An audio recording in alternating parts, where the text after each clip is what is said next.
It's auto racing's most unique super speedway, the Pocono Raceway, in Long Pond, Pennsylvania. 3 corners connected by 3 different leg straightaways with high speeds and action that gets somewhat hairy sometimes.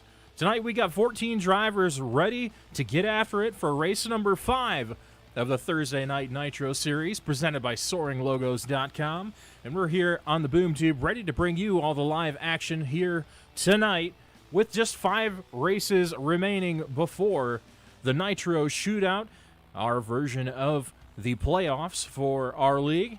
Only 6 drivers can make it. The troubles of Dover are behind us, and the Monster did claim many cars and many drivers last weekend, but it's all eyes forward this week here at Pocono, and you absolutely have to be on your game because this is the Tricky Triangle. Today it's 200 miles on the Tricky Triangle to write the next chapter on season number 2 of the Thursday Night Nitro Series. Drivers out on track for qualifying right now. We're going to get into it in just a moment. But first, we're going to have a look at our standings after Dover. A big shakeup top to bottom with a few surprises rising through the standings.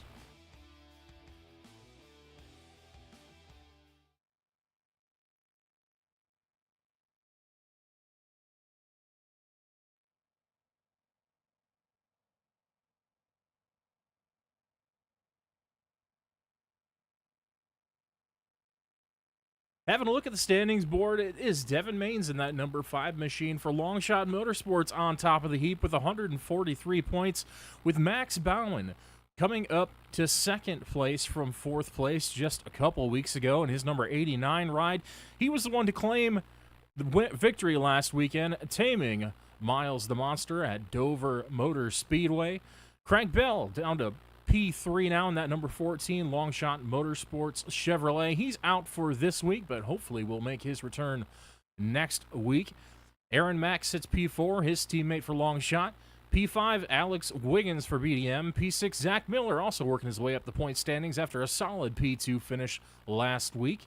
Jake Doffing, the 13 for Snake River Racing. He's been coming on strong the last few races in our championship. He's been slowly rising up the ranks and impressing everybody with the speed out of that number 13. Kenny Reel in the 88 for Reactor 9 Esports, also climbing the ranks after a solid day all week at Dover, or all race at Dover last week. We find him not where he probably expected to be. He led for a good portion of the mid part of that race. But on the final restart of the race, found the outside wall and fell into the jaws of Miles the Monster. Brendan Odell is in P9 for Royal Pegasus Motorsports with 100 points, only 43 behind the leader. This is still anyone's championship, don't be mistaken. Andy Alt for Team Highlands Racing in that number 4, debuting in his first race last week, takes over that ride from Robert Eagle. He is sitting at 94 points, tied with Ryan Bailey and Greg Burchett for that 10th position. Barry Knapp in P13 with 93 for Turnaround Turbos. Dylan Schultz for Snake River Racing with 93 points as well. Dalton Brewington had a rough week at Dover, and the Monster claimed him early in that number 7 car for Team Highlands Racing, but showed promising speed in the early going. We'll expect him back next week as well, as he is out for real-life racing obligations currently.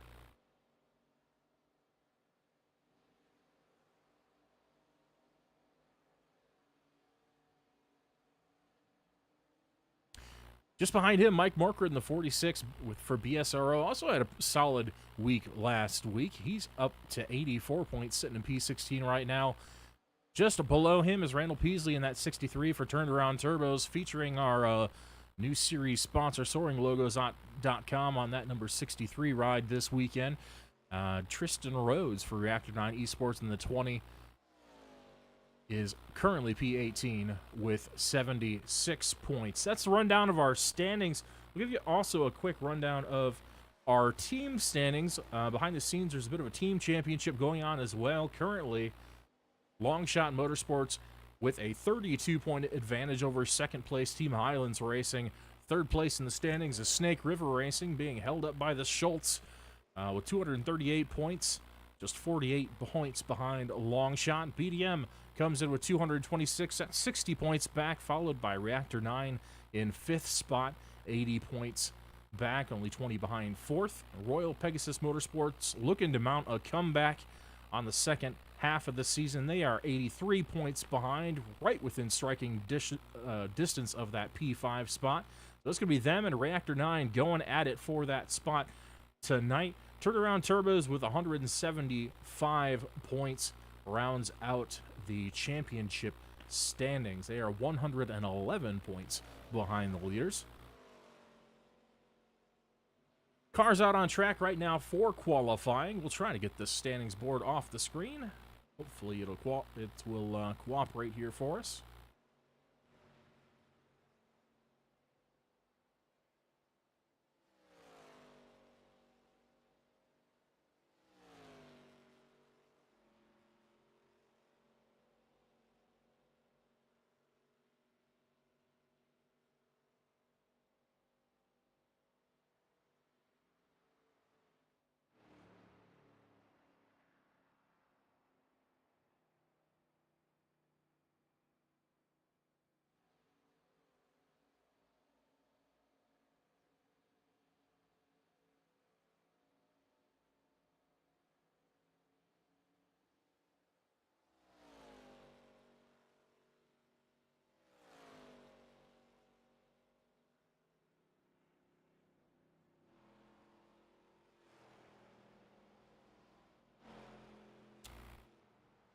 Qualifying just concluding. Drivers getting a few warm-up laps before we grid up for tonight's race. Go ahead and give you a rundown of the qualifying efforts from these drivers tonight. 14 drivers out on track. We'll see how they stack up here before the beginning of tonight's race. Looking at the qualifying board, it's going to be Bennett Allen in his first showing here for Thursday Night Nitro.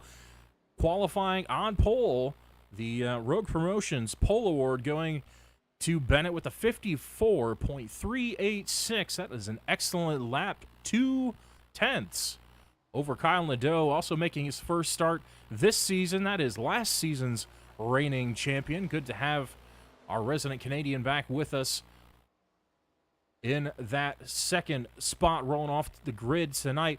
In third is Dylan Schultz in the 03, showing great speed every single week. That highlighter yellow Toyota Camry rolling off the inside of row 2 with 3/10 behind pole. Max Bauman continuing off a strong effort last week with the win. He's going to roll off P4 tonight. Andrew Alt, his teammates, going to round out the top 5 starting positions. Jake Doffing, the other Snake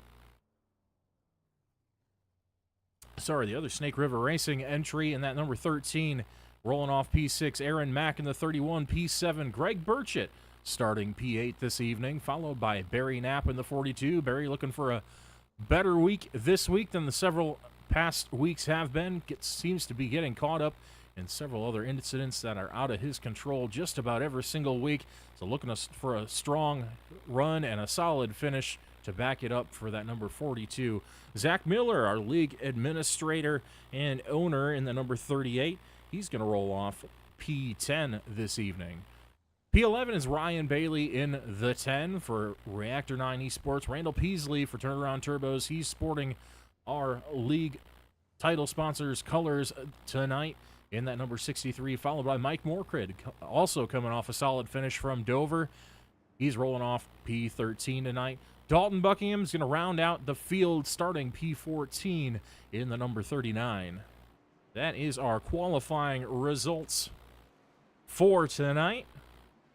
Drivers are getting lined up behind the pace car, warming the tires, getting ready to light this candle and start the action here in the Pocono Mountains at Pocono Raceway.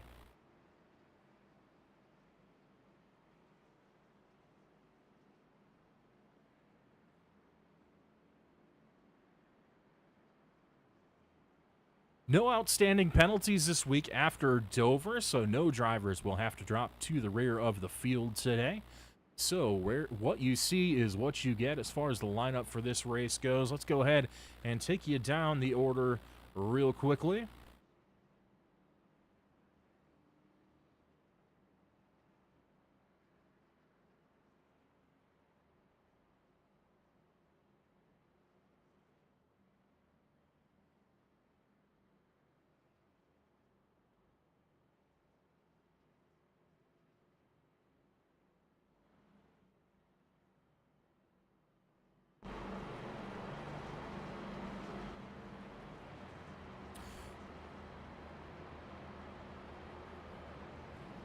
Starting row 1 on the inside, the number 15 of Bennett Allen and the number 97 of Kyle Nadeau to his outside. Inside row 2 is going to be Dylan Schultz in the 03 with Max Baumann in the 89 to his outside. Moving back to row 3 on the racetrack, it's going to be Andy Alt in that number 4 Team Highlands racing machine. Had promising speed last week, but didn't quite have the finish to back it up after some trouble throughout the mid-section of the race. And to his outside, it's going to be the number 13 of Jake Doffing.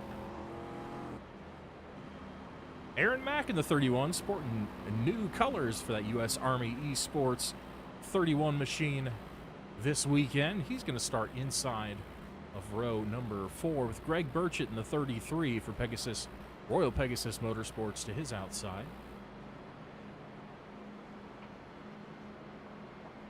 Inside row number 5 is the number 42 Budweiser machine of Barry Knapp with Zach Miller in the Thursday Night Nitro Series Toyota Camry to his outside.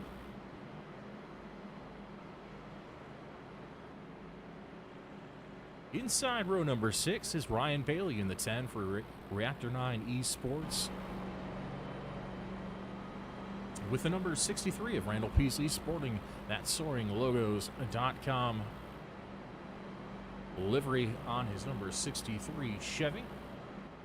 Mike Morkert starting the inside of the final row with Dalton Buckingham starting to his outside in the 39. That's a rundown of our field. We're getting ready to rock and roll here in Pocono. The tricky triangle. Let's go ahead and ride on board with Bennett, our pole sitter, real quickly as they complete the lap here at Pocono Raceway. Coming down through turn number 3, the final corner, very flat. Inside lane is definitely preferred. Sometimes you might dive in this corner to get a good run off the corner, and they're going to hope to do that here, and he's going to have to do that to maintain this lead if he hopes to. Right now, we're going to get ready to go green on the racetrack. Green flag is in the air. They are off and running. It is a great start on the outside lane for that number 97 of Kyle Nadeau. Max Baumann following him through to the second spot. It's a bit of a misstart there for the 15. Down to the inside. Allen trying to hang on the inside quarter panel of the 89. Not quite able to do that. He's going to clear for second spot. Move the 89 of Baumann to the second spot. And it's still Kyle Nadeau for the lead. The 03 looking at that last spot on the podium, trying to squeeze that 03 machine in here. Get to get behind the 15 and draft down that straightaway just a little bit. Try to push the issue and hopefully be able to claw his way back up to where he started the race.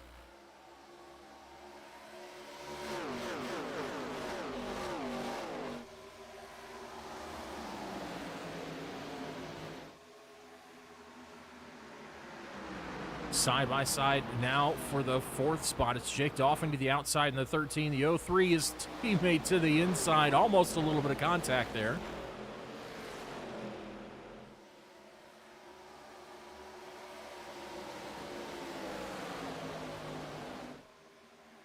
Door to door heading into turn number 2. 13 of Doffing is going to claim that fourth position, move Dylan Schultz back to the 5th spot. Things continuing to tighten up front as the 15 sends it to the inside of the 97. Down the front straight they come. The 89 of Baumann can help the 15 on the inside. Big push by Baumann is going to clear both of them around Nadeau. Nadeau with no help to speak of. He's going to have to settle for third as they enter turn 1.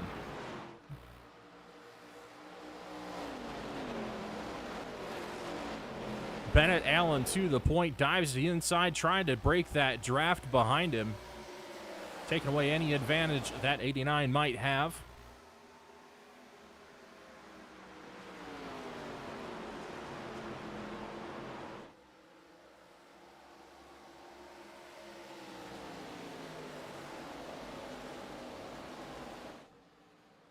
Massive run into turn 3 for the 15, handily clearing Bauman and Nadeau by half a second.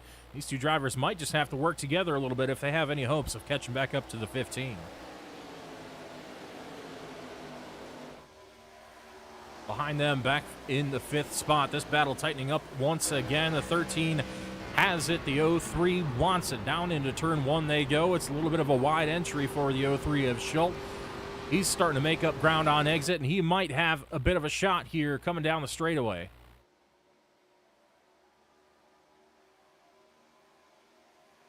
With help from the 31, the 03 might make a move into turn 2. Not going to happen. He's going to hold those cards tight to the chest for now.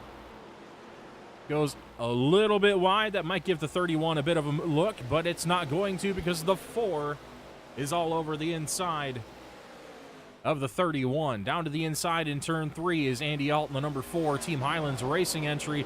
To the inside, the 31 gets up a little bit high into the marbles. No trouble for him, though. He's going to clear the 4 on the front straight.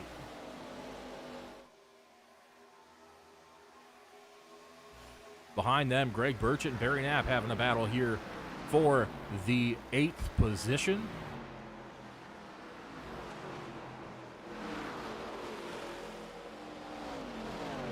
A battle it was, but not anymore, as Knapp clears handily off of turn 1 and gets quite a gap on Greg Burchett for that spot. P4 is still the hot battle on the racetrack. The 13 and the 03. Pretty even gap for now. These drivers already going to have to start thinking about fuel saving and tire conservation for the endurance of this race. It is a long race, 80 laps here at Pocono Raceway. Drivers are going to have to be conscious of their equipment, try to save what they can, whether it be fuel and tires. Not anticipating very many cautions this evening due to the lower driver count in the field tonight. Which means these drivers are going to have to put on their thinking caps this evening, trying to polish that strategy and take advantage of anything they can possibly come up with that might give them an edge off the track in pit lane, possibly overcutting, undercutting, any tricks they can pull out of their sleeves to gain an advantage over their competitors tonight. A lot of these drivers going fresh into this race without a whole lot of practice, so they're going to have to feel out the race car and how valuable those tires might be over the course of a long run. Will we see 2 tire stops before the end of the race? Maybe go for a little bit of track position and try to hang on for what you can possibly get here at Pocono. That remains to be seen. What is seen right now is that 03 is Schultz diving to the inside of the 13. Doffing defensive on the outside, and he's got help from the 31. The 03 is going to have to slide back in line once again. Falling back towards this group is the 97 Lowe's machine of Kyle Nadeau. Starting to fall off those leaders just a little bit. Maybe thinking about some conservation. Maybe trying to conserve some of that pace for later in the run. Right now, it's Max Bauman continuing off a hot win at Dover. Seeing if he can go back-to-back. He would be the first back-to-back winner of the season so far. We've had 4 different winners in 4 different races. Looking to possibly make it 5 tonight.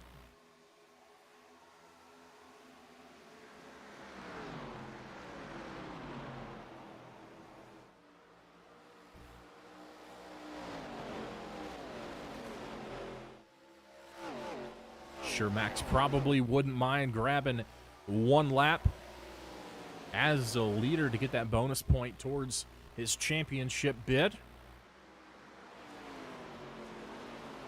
That bonus point on the table for any drivers who are able to lead a lap throughout the duration of the race.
Back for 10th spot.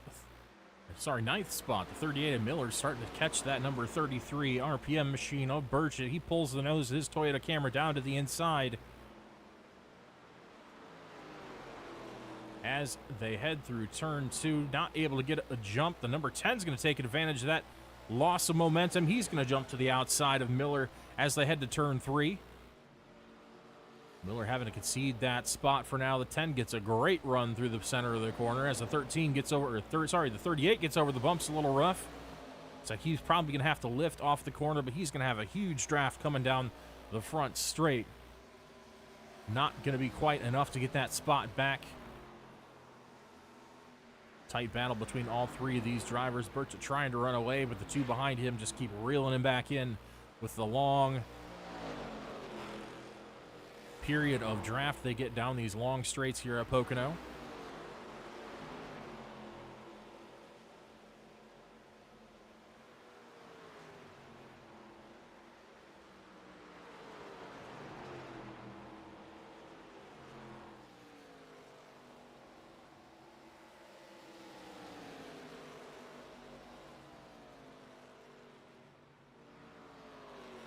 Down toward the big bend to turn 3, the 10.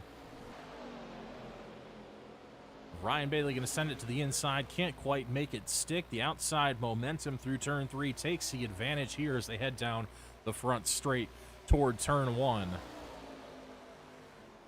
Great defensive driving so far by Burchett and that number 33, able to hold off all the attacks from the 38 and the 10 thus far.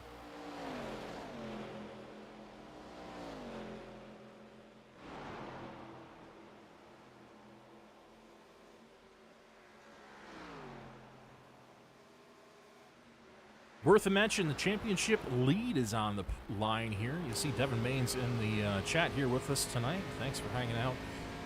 Your points leader is out for the rest of the season due to some personal obligations.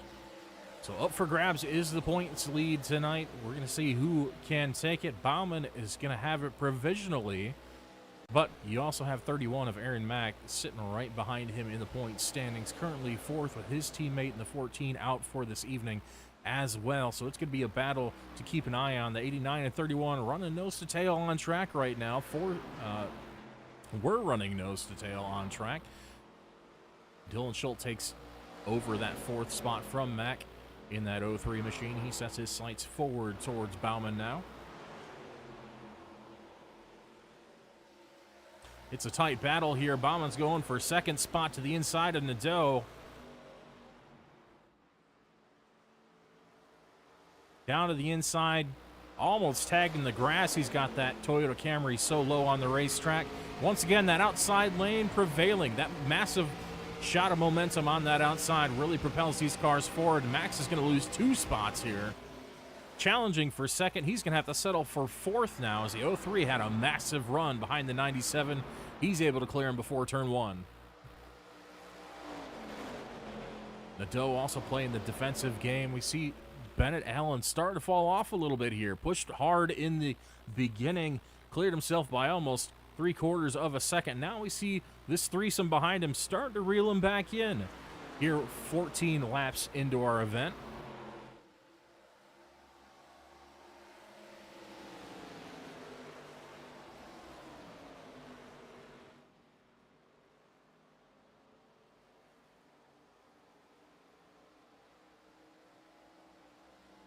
'97 of Nadeau joins Royal Pegasus Motorsports. That's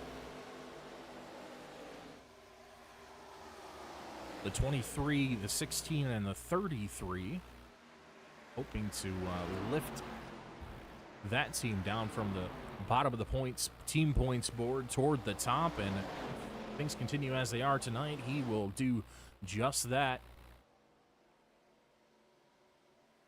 Looking to hold off that second spot. You got the 89 and the 03 looking to work the inside as they head down into turn 2. Oh, 89 goes wide, nearly contact with the 97 as they head through turn 2. Easy corner to wash up in.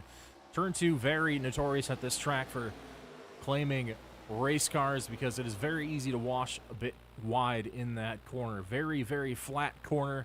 Not a whole lot of grip there. You have to nail that entry if you don't want to wash up the racetrack and either have to lift or face the consequences by hitting that outside wall. These walls not very kind here at Pocono. You notice a lot of concrete, not a whole lot of safer barrier.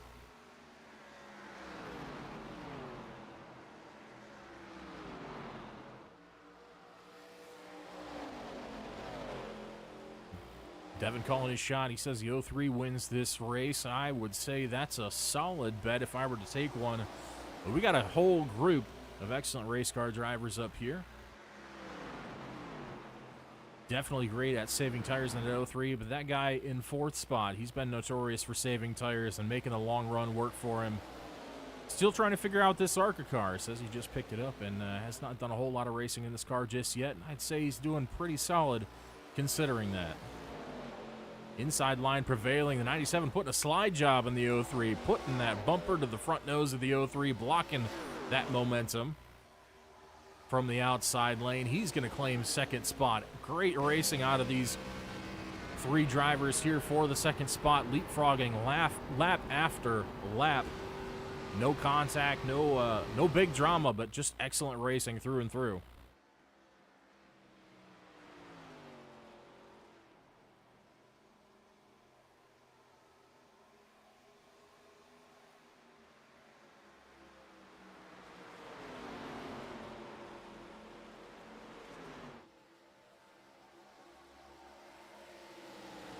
Dalton, good to see you here in the chat with us tonight. Hopefully you can get that race car fixed up before this weekend. Dalton looking to make his Legends Series debut up at Alaska Raceway Park this weekend. Had some brake issues on that race car. Going to go through everything and hopefully get that car fixed up for his debut start up there for the Legends Series. So, we told you there's a big mix of talent in here. We got real-life race car drivers. We got virtual race car drivers. All of them with their own unique skills, and there's quite a bit of skill up front tonight. We see the 97 closer than he's ever been to that first spot, aside from the first lap of the race, but all 3 of these guys, once again, reeling in that 15. Very hard to break away here, especially when you got 3 cars lined up behind you, nose to tail. That's going to have a similar drafting effect to what you'd see at Daytona or Talladega. Those super speedway drafting efforts, those will come into play here at Pocono Raceway with how long and how fast these straightaways are between these 3 corners. See quite a few drivers so far have worked with other drivers to make passes. Occasionally you see 2 cars get nose to tail and push each other down that straight to make a pass. A little bit of shifting. I don't know if you heard that in the audio. We got a downshift out of Kyle Nadeau here through turn 1. As the tires wear and the speeds decrease, that might become a viable strategy here, downshifting to get a little bit of rotation out of the car and a little better launch out of the corners. The older the tires get, the lower those corner speeds get. Down lower in the RPM band of these Ilmore race engines they'll get. And how do you fix that? Lower RPM, a little less torque coming out of the corners. How do you fix that? You downshift, of course.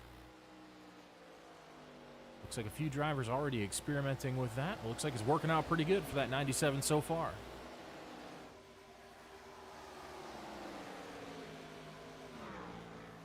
Taking a look back for that fifth spot, things are heating up for that position on the racetrack. It's Andy Alt who's got it right now, but he's fighting with Aaron Mack in the 31, trying to hang on to it. Mack taking that outside, taking notes, getting that big run down the straightaway. We'll see if he can suck up to the back of the Ford machine. That he does, all over the back as they head down to turn 2. Not going to make a move here. Turn 2, very narrow, going side by side here, is only to be used as an act of desperation at the end of the race. Definitely don't want to do too much of that early on in the race because that turn is so tight. Taking the outside lane there. Plenty of bumps and things to worry about that you don't want to have to mess with and potentially jeopardize your day early on. We got a whole lot of shuffling going on at the front. Bennett Allen's trying to break that draft of that 3-car train behind him. I don't think it's going to do too much to help him because there's a lot of horsepower coming behind him. 97 sends another shot to the inside. Can't make it happen. Looks outside, trying to get that momentum off of the corner. Valiant effort by the 15 holding these 3 off so far. Has been successful, but I think that's going to come to an end soon.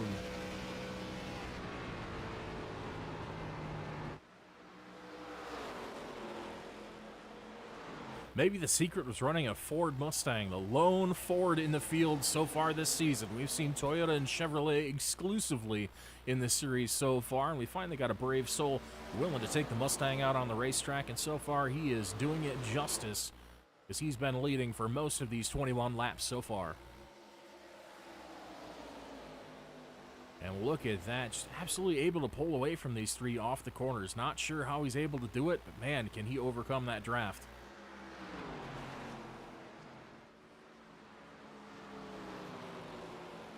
Nadeau able to close up coming off the corner, just loses a little bit on exit, maybe putting a little too much steering in it, trying to keep it off the fence. The 15 able to aero block just a little bit. With these high speeds comes the ability to aero block. And you say, well, what's aero blocking? I understand regular physical blocking. You put the bumper in front of the, put your rear bumper in front of the front of the next car behind you, and that's a block. But aero blocking works a little bit differently.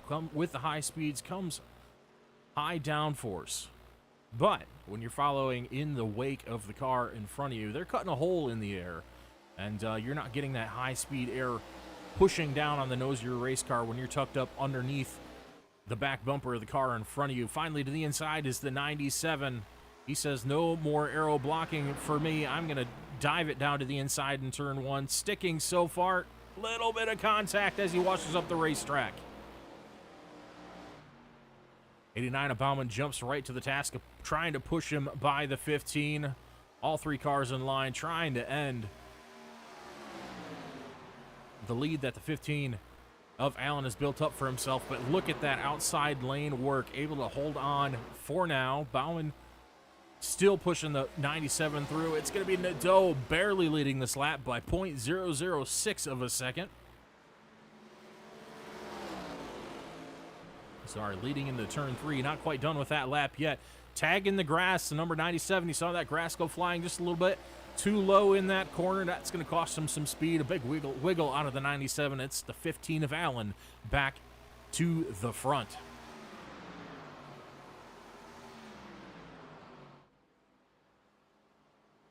No big movers today. Track position going to be extremely important because we're seeing firsthand how hard it is to make a pass here at Pocono Raceway.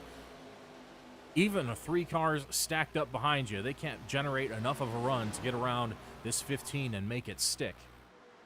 The track position going to be key. Nailing the pit stops once the pit cycle begins is going to be absolutely crucial if you want to be able to leapfrog other folks on the racetrack.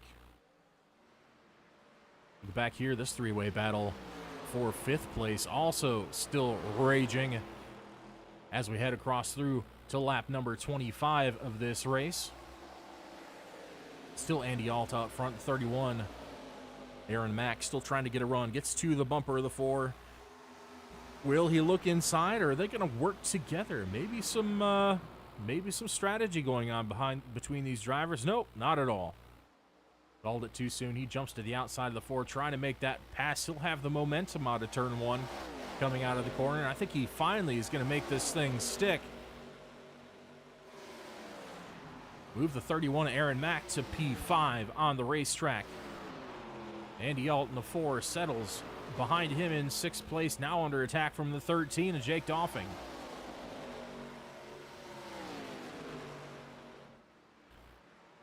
Already putting a healthy gap back to the 4s. The number 31 of Aaron Mack setting his sights on that lead pack.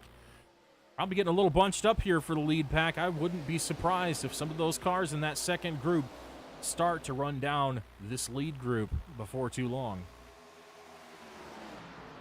2.5 miles, a lot of fuel consumption happening here on this racetrack. Lots of on-throttle time, as you see, because of how long these straightaways are. These drivers in the back probably able to save just a little bit, if I'm honest. So we'll see if that factors into their strategy throughout this race, as we see drivers lined up nose to tail, utilizing the draft off the cars in front of them.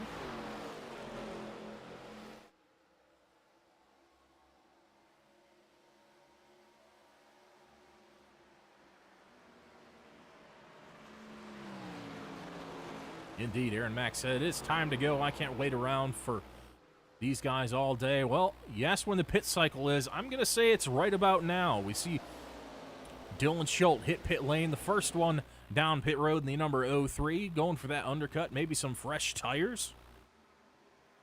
Keeping an eye on what our average time is right now. It's about 55.5 seconds, about 55.5 last time by for Bennett Allen. We'll see what those fresh tires are worth once that 03 re-enters the racetrack. Dalton Buckingham in as well.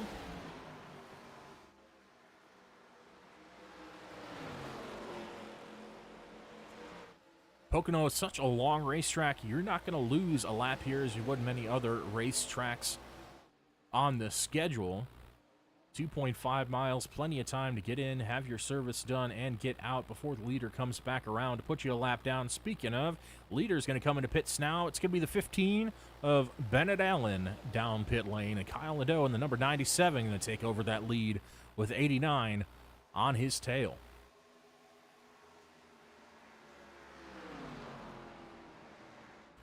Mentioned the big shakeup in standings with drivers entering and exiting the league midway through the season. These two, sorry, not these two, but 89 and the 31, who's currently running third, going to be battling for that top spot on the points board. And I'll tell you why that matters, because after the regular season, the first 9 races of the season, after that 9th race, the top 6 in the point standings will continue on to the Nitro Shootout playoff format, where the points are reset for those 6 drivers, and they will have 3 races, the final 3 races on the schedule, to go for the championship win, similar to the old chase for the next NASCAR Sprint Cup format that they used in real life for quite a while. This is an abbreviated interpretation of that format here for our short 15-race season. Those last 3 races on the schedule, pretty good variety of racetracks. On June 26th, we're going to have Martinsville Speedway, the paperclip short track in Martinsville, Virginia, followed by Phoenix Raceway out in Arizona. And finally, for our championship race, it's going to be Las Vegas Motor Speedway, a very fast 1.5-mile racetrack, multiple racing grooves, where these drivers will get a pretty balanced playing field. That should suit everyone's driving skills pretty well to decide who's crowned the Thursday Night Nitro Series champion for this season.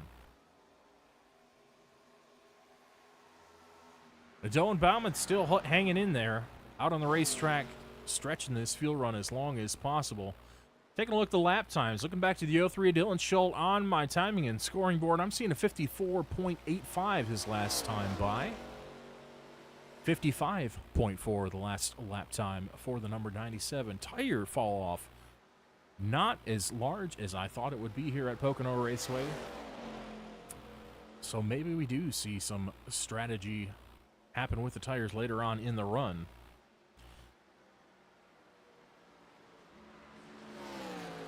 Some daring driver might just try to make two tires work. We see how hard it is to make a pass, so maybe two tires would be just enough to hold off, to gain a bunch of track position, and potentially hold off a few guys to improve your standings overall in tonight's race. Back at P3, Jake Dolphin overtakes Aaron Mack. Give him the third spot. Mack falling back to fourth spot. Ryan Bailey currently fifth on track with Greg Burchett sixth. Zach Miller pulls off into pit lane out of seventh spot. Randall Peasley eighth. Bennett Allen currently running in ninth after his pit stop. Andy Alt also came in last time around, so he's had his pit service and is back out on the racetrack in 11th.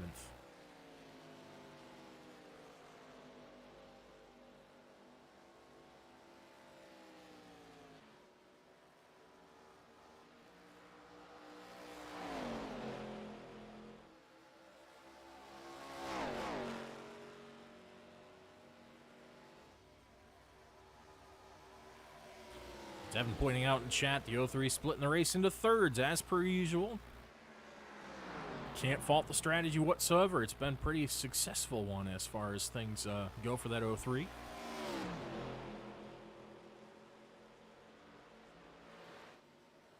See if that works out, if those fresh tires are able to pay dividends and making up time on the racetrack.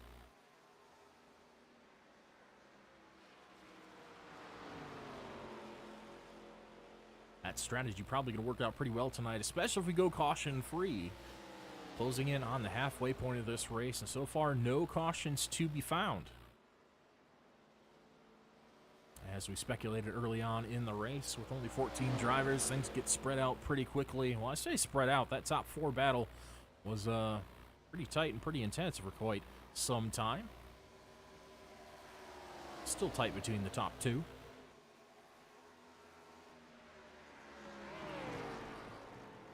You hear that shift, that that RPM blip as the 97 downshifts into turn one. Big spike in RPM as he's using that shifting to his advantage. Keeping those lap times low. Still running the 55.4 range for the 97. Laying down some great lap times here. I think that tire saving is going pretty well for that 97. We mentioned he's pretty darn good at it, as he proved last season. Taking him through to several victories throughout the Truck Series season we had back in the fall and winter of 2024.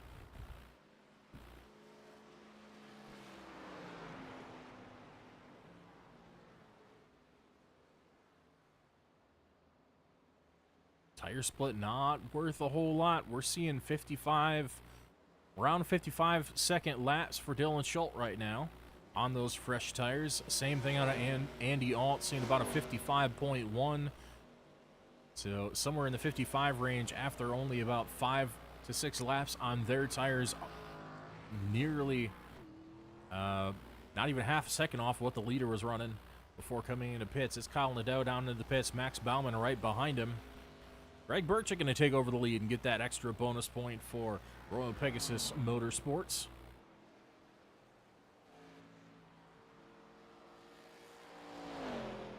Hanging on as long as possible in this car. Hopefully won't run out of fuel this lap. It is a long way back around to the pits. And that would be very unfortunate if anyone had that kind of luck befall them here in tonight's race. Need a tow back to pit lane.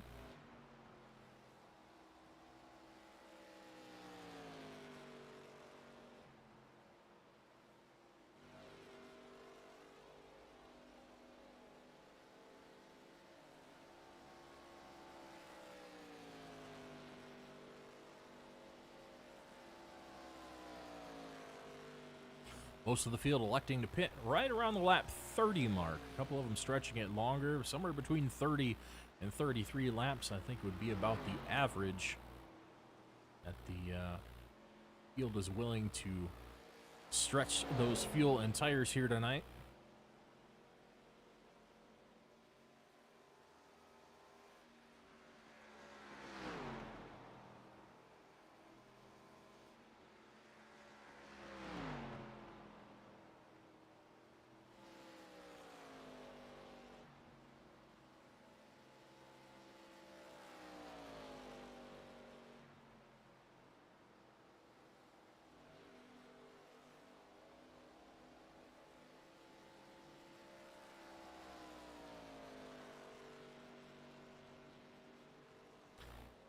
Greg Burchett finally coming down pit lane on lap number 35 for his first stop of the day. Stretching it further than anyone else so far. Bennett Allen's going to reclaim that lead in the number 15 after the pit cycles fan out. You see the next provisional car behind him is going to be Dylan Schultz. Making up ground up to P2. He passes Nadeau for that third spot. And of note, Bauman losing a few spots on the pit cycle. Possibly losing some time on pit exit. We saw he came in right behind Kyle Nadeau. Somewhere in the mix, loses 3 spots, move him down to P6 from where he just ran on the racetrack. A long climb back to that top 3 for the 89 tonight, but we'll see if he's able to make it happen here in the second. Well, not quite the second half of the race, but during the second run of the race. Up to P4 now, gaining some spots through that pit cycle is number 4, Andy Alt, an Operation Iron Warrior Toyota. Making things happen here for Team Highlands Racing. He leapfrogs his teammate, moving himself well into the top 5. Varying strategies starting to pay off for some of these drivers in the early going, but how is it going to pan out in the long run? Some drivers evenly splitting these runs by lap count. We saw the 03 came in very early, splitting this race into equal thirds. Some of these drivers offsetting that a little more, hoping for a shorter run toward the end of the race. That might be beneficial if we see cautions, but this might be the play of the race. I don't disagree with Devin on that call that the 03 might be playing the strategy the best out of anyone, trying to separate this into equal parts. I think that'll give him the most even tire distribution as far as the speed he's going to have, speed advantage he's going to have out of those tires, and he's not going to have to worry about running out of fuel by any means. But that can all get shaken up if we see a caution. Not likely, but we definitely won't rule it out. We've learned better than that over the course of these 2 seasons thus far. Speaking of cautions, we got a new caution partner on, new caution sponsor for the remainder of the season as well. That is Rogue Promotions. Oh, sorry, not caution sponsor, replay sponsor, should we see a caution. And have to go back at the event that prompted the caution. We got the Rogue replay cam on standby should we see a caution. So shout out to Rogue Promotions and all the great staff there.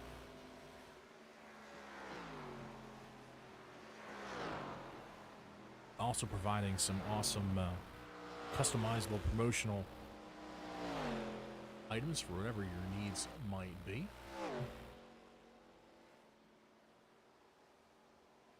Whether that be various types of apparel, bags, drinkware, event signage, lanyards, towels, blankets, chairs, golf accessories, all sorts of things, top to bottom, whatever it is, for office, calendars, binders. They can make your brand stand out via all those types of promotional items. So, yeah, head to roguepromos.com if you're in the market for those kinds of things. Thanks so much to them for coming on as a partner sponsor here for the remainder of Season 2 here for the Thursday Night Nitro Series.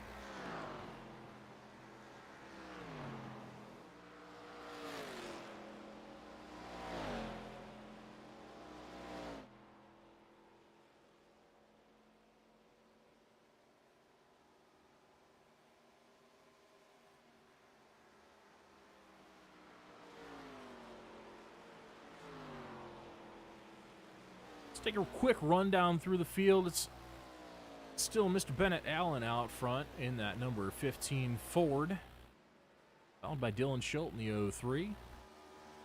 Kyle Nadeau down one spot from the start of the race. He runs third on track right now, followed by the 4 in fourth place. That's Andy Alt, that Team Highlands Racing entry, followed by his teammate Max Baumann in the 89, just getting around Jake Doffing for that 5th spot, finally moving his way back into the top 5. Jake Doffing back to 6th after that pass. Aaron Mack a little bit behind the field after that set of pit stops. He's 19 seconds back from the leader in P7. Zach Miller not too far behind them. He's got his hands full with the 10 of Ryan Bailey for that 8th spot. Bailey to the outside of turn 3, getting a massive run. He's going to take that 8th spot away from Miller. So P8 for Bailey, P9 for Miller as they run right now. Greg Burchett half a straightaway or so behind them in the 33. He's running P10. That's your top 10 as they stand on track. Just behind them, Randall Peasley and that SoaringLogos.com. Number 63 for Turned Around Turbos. Don Buckingham a couple laps down, hanging in there over Mike Morkred and Barry Knapp so far, though. Had big trouble at Dover last week. He blew the front end off the car and was unable to repair it and continue on with the race, so definitely going to have a better result this week. Just past the halfway mark on lap 42. Number 15 still leading the way.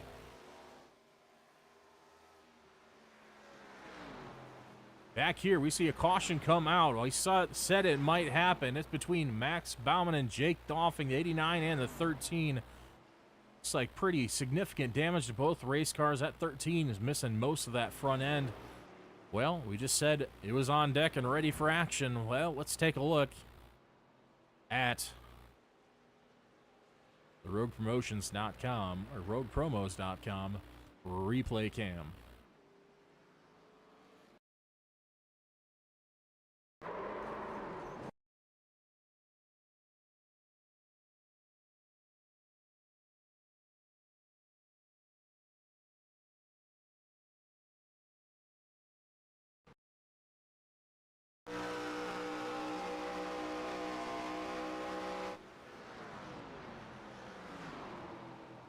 Down into turn 1, clean so far. We see the 13 went to the outside of the 89. Let's see if they get together off the corner. No, clean so far.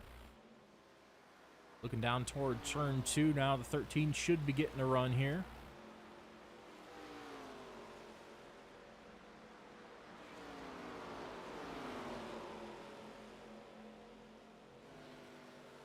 Clean so far. Both of them coming up on that lap car, the number 39. We'll see if that comes into play. Down into turn 3. They both come. I think we might be a little bit behind in the replay. Taking a look back on the following lap. Down into turn 1. We saw it happen on the back stretch. Down on that long pond straightaway. Still a decent gap between the two. Down through turn 2. They are clean.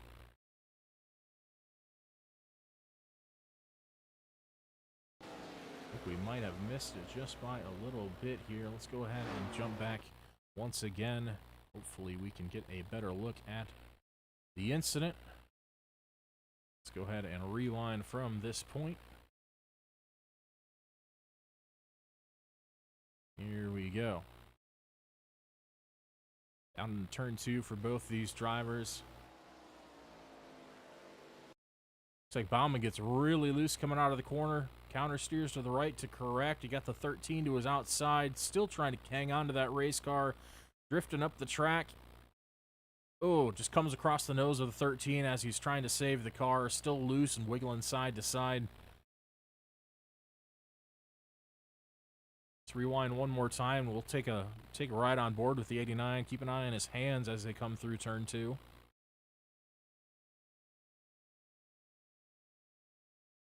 Already here, you see that car hung out a little bit in the rear end, has a little more slip angle than the 13 and the 4 around him. Go ahead and jump on board with Max Baumann here as they come through the exit of the corner. Counter steering to the right, trying to hang on to it, still trying to catch it. comes across the nose of the 13, who had a run to the outside. Unfortunately, both involved, and I think the 13, unfortunately, got the worst end of that accident. Replay, of course, brought to you by Rogue Promotions. Get back to the live race at hand. See both those drivers on pit lane. 89 taking some repairs. It looks like the 13 might retire for the day. Possibly too much damage to repair on his machine.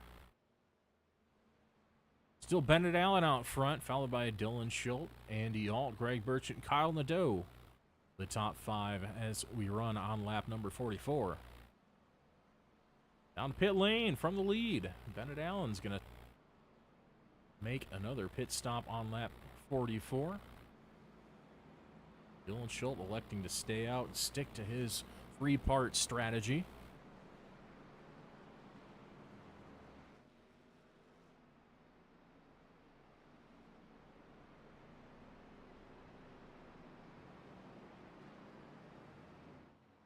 Currently several cars still in contention for a 0X award. That's a bonus provided to points bonus provided to drivers that are able to maintain a clean, squeaky clean record for the entire race and not garnering any incident points from the iRacing simulation by making contact with other competitors or the wall. Currently still in contention for that are the 97, the 4, the 10, the 33, and the 63.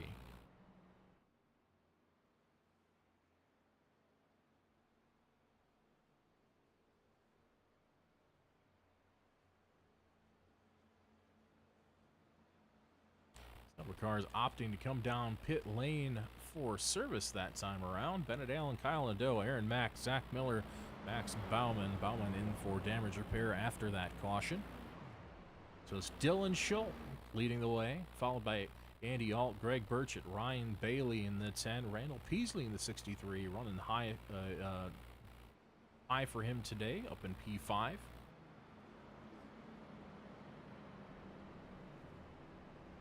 Not too many laps on these tires for a lot of the drivers, so we'll see if this benefits or hurts the guys who ended up coming down pit lane. Might be a bit of a challenge working their way back up through the field with so little tire fall off so far this week.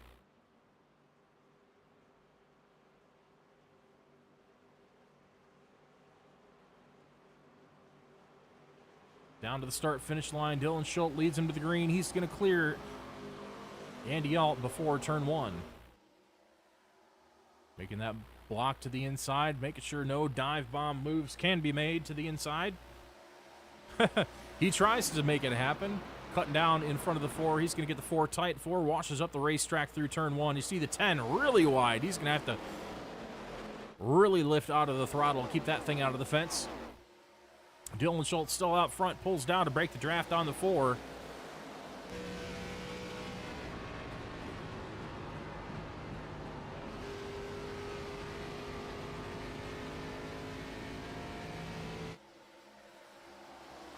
Down the Long Pond straightaway they come, screaming down toward turn 3.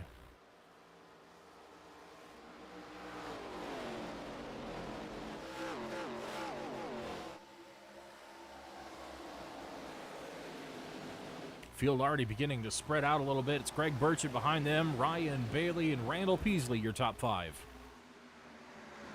Beasley all over the back of the number 10, looking to the inside. Almost a little contact there. Gets the 10 a little bit loose as they enter turn 1.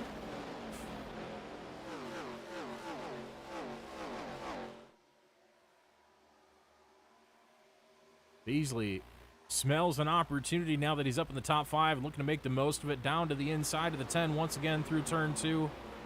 A lot of these drivers opting to take a wider line through turn 2 to keep these engines wound up and right in that prime RPM range to get the most out of them coming out of the corner.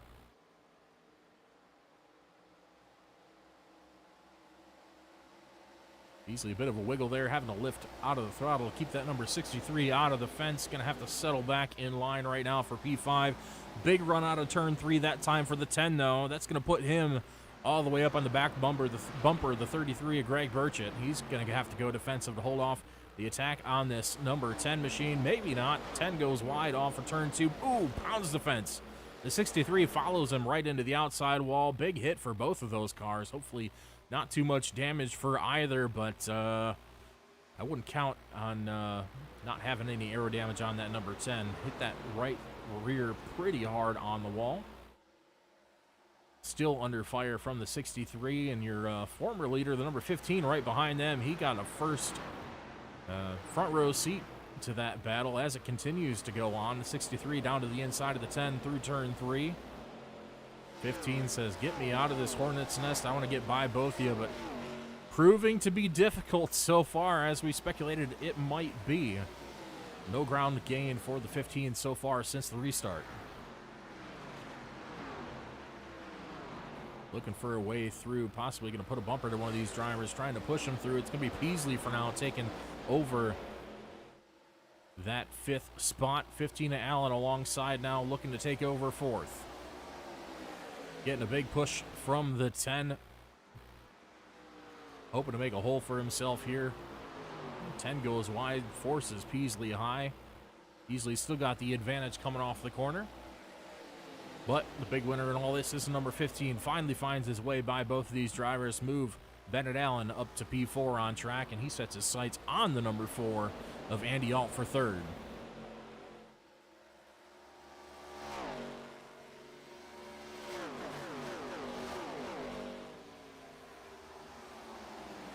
Damage proving to be detrimental back for Max Baumann. He's running P10 right now. Running about 4.5 seconds off the field, so not quite the pace he had in that race car after the damage. Sorry, 7 seconds, not 4 seconds. 7.3 back for the 89. Still looking at some right side damage. Pretty significant right side damage on that race car. Probably hoping for another caution to get to work on that just a little bit more. Right now, still a tight battle for 3rd spot. The 4 and the 15, Andy Alt, Bennett Allen.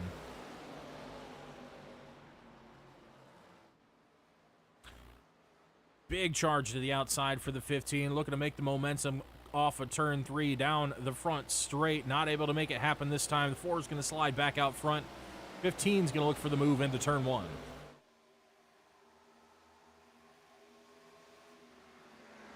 Showing the nose of his Ford Mustang down to the inside for turn 1. It's going to be Bennett Allen overtaking Andy Alt. Going to let him have that spot. Not too much of a fuss there for the 4.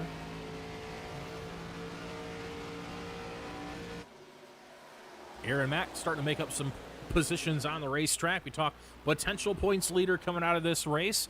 And that's looking pretty promising for him right now as we see Max Baumann back in 10th with trouble halfway through this race. Heavy damage on his race car. Probably not going to get back up to the front. There you see the gap back to Baumann. Just now entering the straight as these drivers dive it down into turn 3. A tight battle. Andy Alt trying to get back to the inside of the 15. Not going to happen as he's got help from the 31 on the outside. Kyle Nadeau lurking just behind this battle, starting to close in on these drivers as they run side by side. He's just back there making good lap time. It's been a 55.3 for Nadeau last time by. Andy Alt was a 55.6. So 0.3 slower for Alt last lap than Nadeau. Nadeau starting to make up a little bit of ground. The fast man on track right now is that number 31 of Aaron Mack with a 55.1 last time by.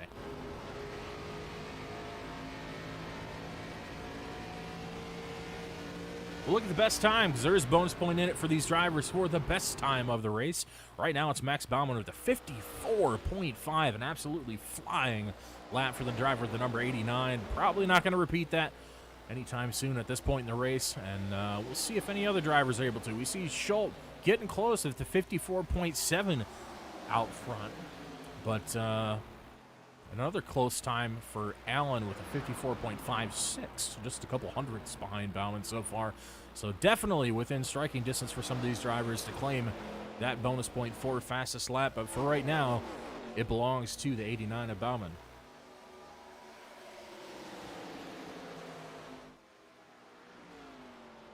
7 cars in a train as they come down through turn 2. Passing at a premium track position is what they're after right now. And as they run on track, it's Dylan Schultz out front by 3.5 seconds in the number 03.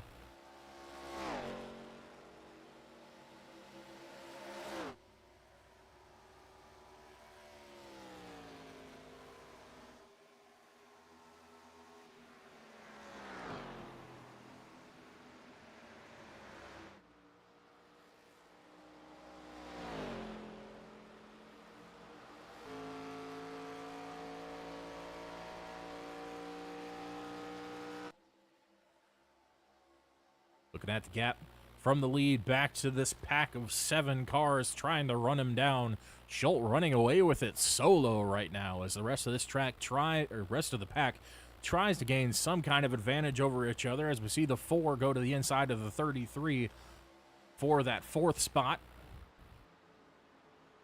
Down to the inside is Andy Alt, Greg Burchett to the outside. Remembering Burchett stayed out, he's got slightly older tires than the rest of these drivers.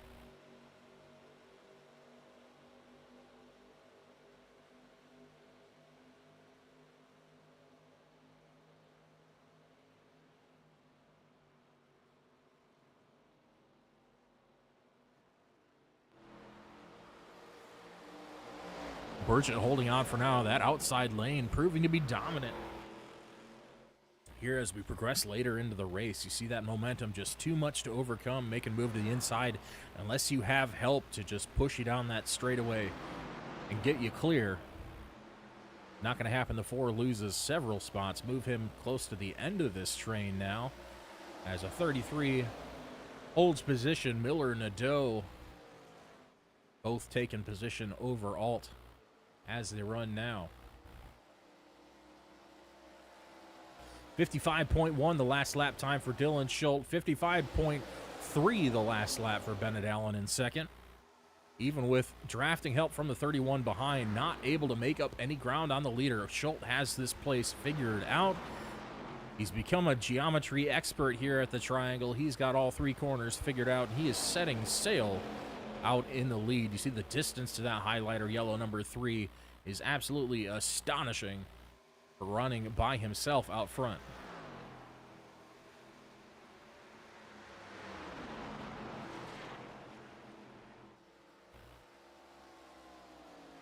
Bit of a correction. Some of these drivers did come in. What we were seeing is some of these drivers coming in twice to top off on fuel the second time around. You see some of these drivers just wanted to have that bit of reserve fuel in the tank, so they elected to come back in for another splash of fuel. And they should be able to make it to the end of this race. As we saw, they were able to stretch it out to about 36 laps, as we saw Greg Burchett do on the first run of the race. Should be no problem for those drivers at this point. Things might get a little hairy for the drivers who did not elect to come in for that splash, should we see a late caution resulting in overtime restarts. Still a tight bunch back here fighting from 2nd through 8th position on track. Allen's got 2nd spot. Aaron Mack looking for a way around. Not going to happen yet. Some of these drivers who didn't come back in for that splash probably stand to gain from riding back in this pack. Save a little bit of fuel. Make up some of what you didn't get by coming in a second time. So you notice Burchett, one of those drivers who didn't come in a second time, he's just kind of hanging out in the middle of the pack, not really pushing the issue too much. He's got a chance to maybe save some fuel and make up for that. Same thing with Andy Alt behind. He's running in the draft, potentially saving some gas. So that's Sunoco race fuel. Not too much commotion. A lot of these drivers look like they're biding their time toward the end of this race, probably hoping for another caution to get another shot at the 03, but he's got them covered right now as he extends out to a 3.6 second gap over second place. Right now, still Aaron Mack looking for a way around. Things are pretty spread out at the moment.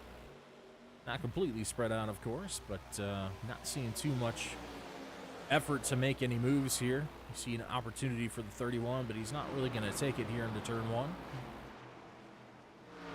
It's like they're content to just ride for a bit, save some tires, save some fuel. Make it sure they can make it all the way to the end. I don't know, but it looks like that 97 riding third in line there might want to go places. He's putting the bumper to that 31, trying to say, hey, you know, it's time to go. I want to go places. Let's get you by that 15. Looks like he's done waiting. He sends it down to the inside of Aaron Mack. This time, Kyle Ledoux down to the inside, move him up to the 3rd spot. Mack slides in back to P4. At 4, Vandy Alt starting to work his way back forward in this pack as well. He's all over the back of the 31. Expect him to make a move as well once he gets back up to the bumper.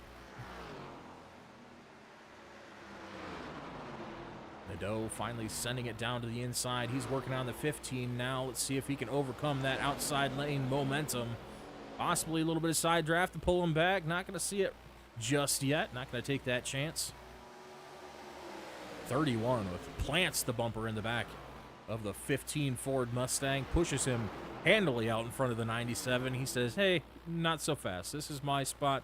I'm taking it back. Shoves the 15 back out to the front of the pack, and Kyle Ledoux settles back into 4th place once again with the 4 looking to maybe make a move here. Big loss of momentum there for the 97, trying to make that move to the inside. Really got to calculate your moves, because you see one wrong move, one failed pass that you're not able to make, and it really relegates you back a few positions. All these drivers behind looking to take advantage of any sign of a slip-up or any loss of momentum out of the cars in front of them. And that's what you have to do here. Passing is so difficult to do here at Pocono. It's so hard to get a momentum advantage. Once you do get that advantage over the driver ahead, you really have to plan it and make it happen right away. Otherwise, you risk losing several positions, especially running in a tight pack like they are right now. Dylan Schultz, that gap's starting to shrink up now. Just 1.8 seconds over 2nd spot. Can we see some fuel conservation out of the 03, perhaps? Maybe doesn't think he's got enough to make it to the end. Doubting the tire fall off is quite that bad. We see about a half second slower the last couple laps for him. After he had been running about 55.2, he running 55.95 the last time by. Says, hey, I came in earlier than everyone else, and I also didn't come in and pit again for a splash and go, as many of these other drivers did. Oh, we see the 39 into the inside fence hard. That's going to bring out a caution and shake things up. No worries at all for the 03 now. He can come in for a splash whenever he pleases and handily make it to the end.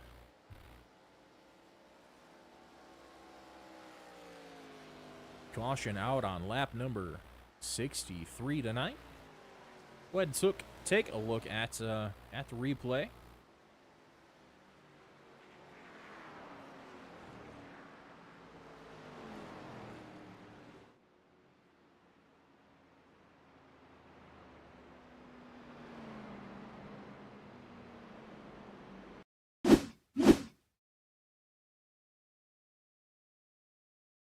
That was a 39 at Dalton Buckingham involved in the accident. Go ahead and look at our Rogue Promotions replay cam. I'm going to rewind just a little bit and get an idea of what happened here as he came off turn 3. Maybe something similar to what happened to Bauman. Did get loose, just pushed really tight coming off the corner and bounced off that outside wall down to the inside and absolutely destroyed the front end of that race car. Right front pointing inward toward the radiator, left front completely detached from the hub. Limping that thing back around the racetrack is going to be quite the tall order as he's on the front stretch currently. That'll bring out our second caution of the evening. Dylan Schultz in the 03 still showing the way out front. We'll see if he elects to come down and take fuel and tires, or if maybe this caution, running half speed under this caution, might give him the fuel he needs. Nope, he's coming down, and the 15 is going to follow him right down to pit lane. All the leaders dive down to pit lane. 03 in. We'll keep a close eye on these stops. See who gains and who loses. You want to execute perfectly. Nail your pit box. Get as centered as possible so your pit crew doesn't have to adjust their positioning at all before they make that pit stop. Hard on the brake. Wheels straight down into the pit box as they come. We'll see who comes out first. Nose to tail as they went into the pits were Schultz in the 03 and the 15. 15's got that lead pit stall. He gets to fire straight out of the pits. We'll see who makes it happen. 15 is going to leapfrog the 03. Maybe not. Might have spun the tires too much as they got to the cone.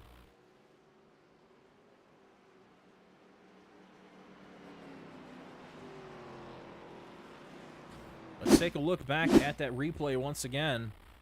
We're going to go for a bit of a different look as they exit pit lane.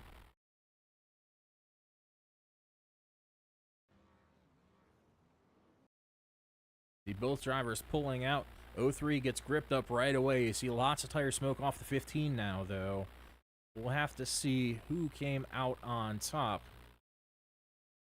As they exit, we'll run it back in slow motion and try to figure out if we can see who got to that exit line first. I believe it was the 03.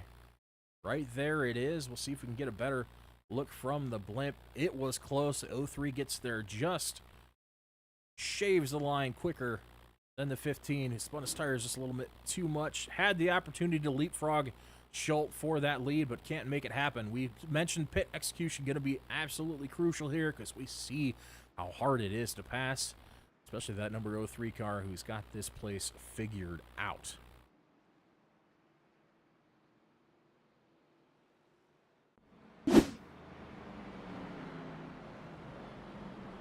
Get the 1 to go signal from the pace car. Pit lights are out atop that Ford Mustang pace car. We will go back to racing next time by. The 03, Dylan Schultz electing to start on that inside lane. He's going to lead him down to the Geico restart zone to refire and get this thing back underway here. It'll be coming to 15 to go. Once they get rolling once again, we'll take you down the order. Dylan Schultz came out first. The second by just a hair was Bennett Allen. Kyle Nadeau in the 97 inside of the second row in third. Aaron Mack to his outside in the 31. Andy Alt starts P5 on the restart with Zach Miller to his outside. It'll be Greg Burchett inside the next lane with Ryan Bailey to his outside, followed by Randall Peasley in the 63. Max Bauman got a little bit of damage repair done. Looking to make his way back around, catching up to the field. Currently scored 1 lap down.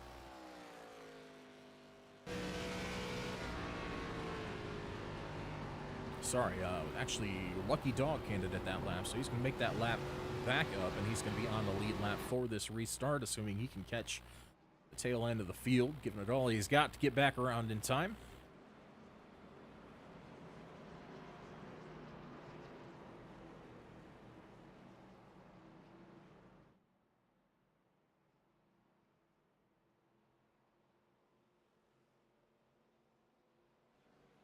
This restart could be vital. Might be the last one of the race for these drivers. We'll see if the 03 can fire off better than the 15.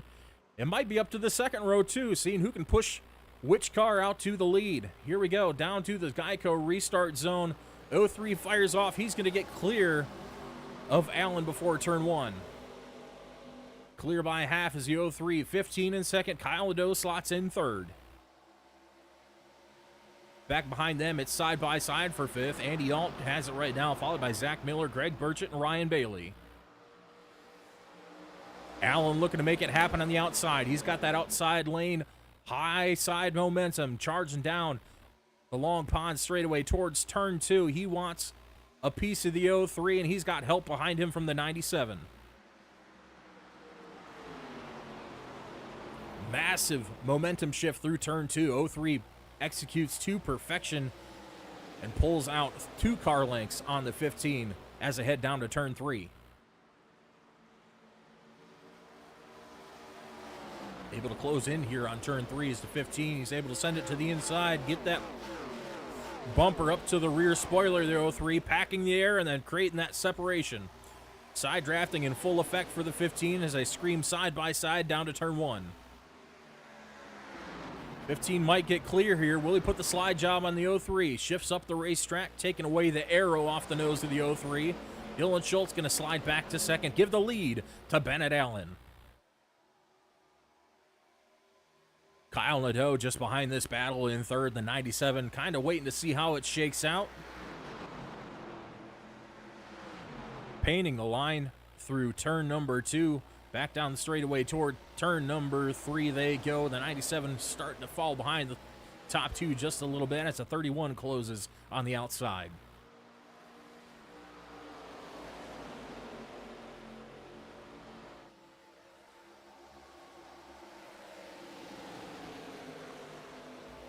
Big push here from the 31. He's trying to propel that 97 up to that second spot. He says, hey, let's work together. Let's try to make this happen. Those top 2 are obviously a little faster solo than we are. Let's team up and make this thing work. Down to the inside of the 03s, the 97 of Nadeau. Side by side down the Long Pond straight towards turn 2. That's the tunnel turn.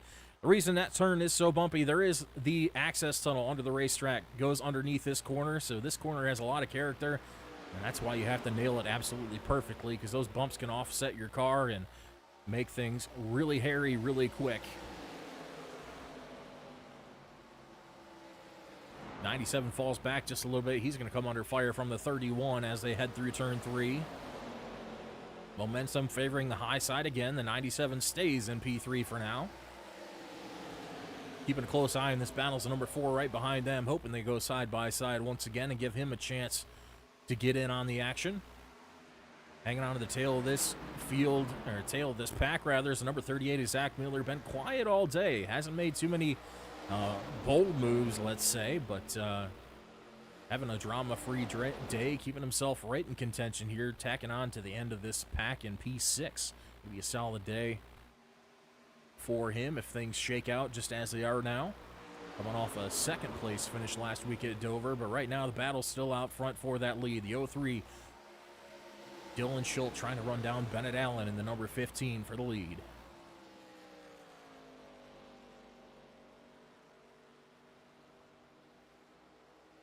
Allen comes in for pit service yet again, falling one lap down yet again here in tonight's race. Probably trying to get some damage repair if I was him. Do what you can right now, and maybe we get another caution. Put yourself up in position if you can get that damage repaired for maybe gaining a spot or 2.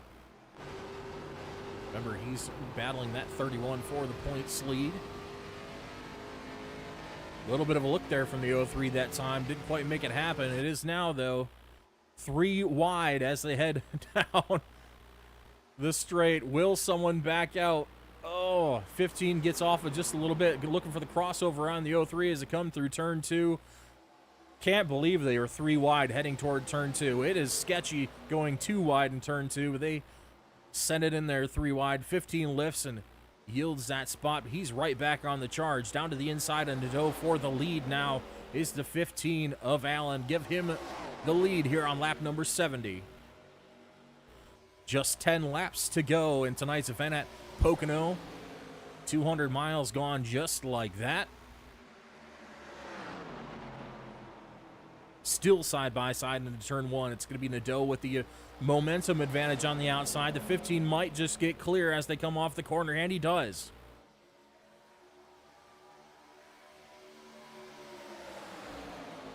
Nadeau putting the bumper to that 15, maybe looking to make him go a little bit quicker through turn 2 than he wants to. Backfires a little bit because he gets that 15, all the momentum he needs to get clear by 2 car lengths. Stretching to 3 and 4 car lengths as they come off the corner. What a shot he gave him there.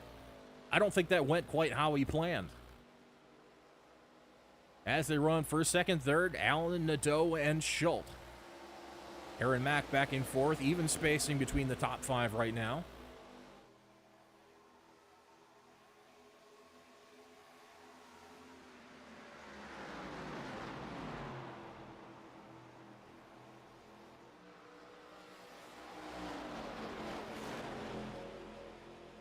little bit of brush of the outside wall there for the 31 coming off a turn, exit of turn 1. No harm done, though. Just a scuff of the paint on the 31, giving it some of those characteristic battle scars.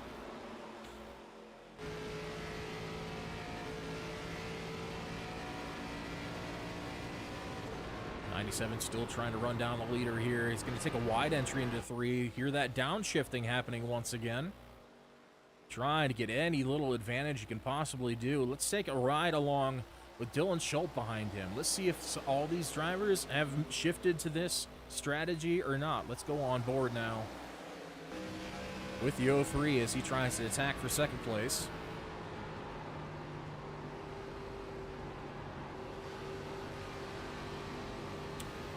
Staying in 4th gear for the 03, not using the same strategy as Nadeau. See if varying driving styles happening throughout the field. Wake up update on that 0x Clean Racer points bonus. Currently 15, 33, 4, and 97 eligible for that award at this point in the race.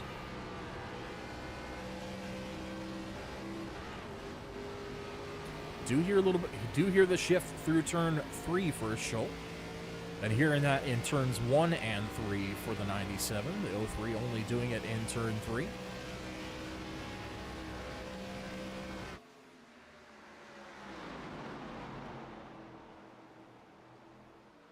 Clean air advantage seems to be what is prevailing for these drivers. Despite having drafting help from the cars behind, they can't really seem to pick up enough of a run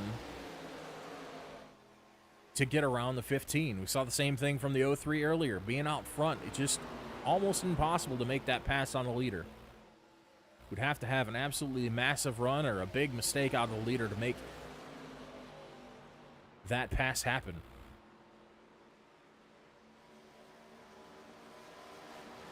Well, I stand corrected. The 33 and 4 both experiencing 2x incident points. So 2 incident points apiece for those two drivers. 97 finally gets a big enough run, looking at the inside with the 03 all over the back bumper, trying to shove him through. 97 gets the lead for now, pushes wide on exit though. 15 might have a little bit of a momentum advantage coming down the straight toward turn 2. It's currently only the 15 and the 97, your two leaders right now, have that clean race potential bonus, but I don't know how clean they're going to be here as they enter an all-out dogfight for the lead between the two. 97 to the outside. I told you that 15 would be getting a run here. Went for that crossover move down to the inside. 97 is going to have momentum advantage, but the 15 side drafting the back of that car, trying to pull him back to him.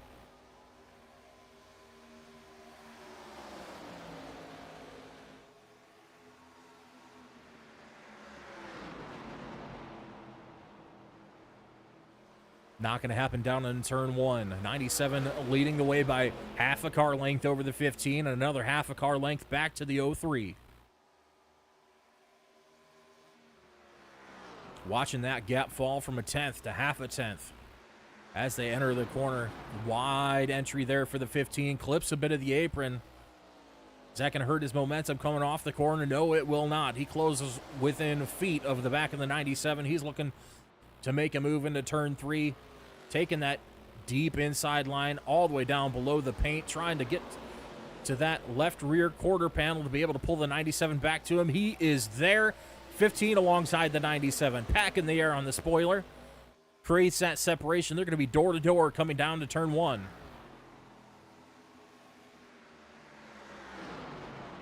Still door-to-door advantage. 97 to the outside with the momentum. The 15 looking to make it clear.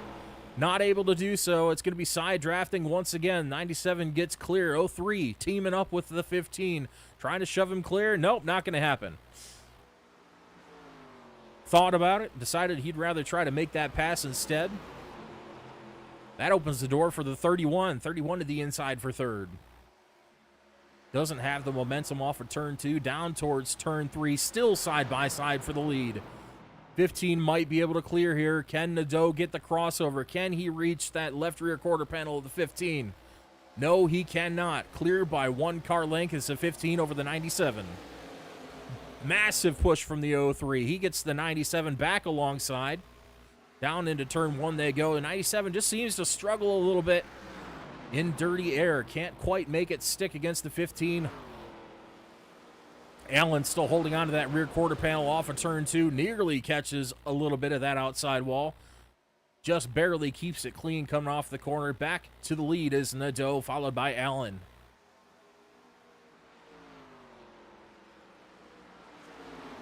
Intense racing here in the closing laps. We are on lap 78 of 80. It's going to be 2 to go next time by.